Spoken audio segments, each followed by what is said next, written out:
असं बसल्यानंतर मला अजिबात असं उठता सुद्धा येत नव्हतं. असं चळचळ कापत होतं शरीर. असं उभं राहिल्यानंतर जवळपास 10 मिनिटं उभं टाकायला लागायचे. आणि 10 मिनिटानंतर थोडंसं 5 मिनिटं असं स्थिर उभं राहिल्यानंतर हळूहळू पाय टाकता येत होता. अच्छा. आज तुमच्या वाचून नावाच्या पुढ्या घेतल्यामुळे अच्छा. मी आज असं बसून ताबडतोब उठू शकतो आणि चालायला लागू शकतो. अच्छा. चालता येते असं मला.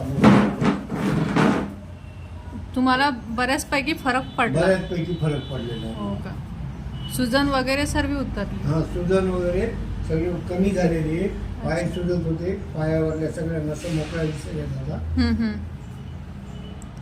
तुमचं नाव काय आबाजी? हा, नारायण किशनराव पाते. अच्छा. परभणीला राहतो मी. गाव कोथाळा आहे माझं. अच्छा.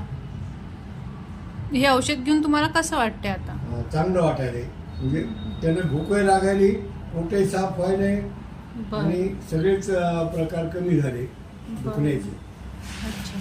जे वात होता असे हात वाकत नव्हते, ते हात सुद्धा असे मोकळे वाकायले. अच्छा.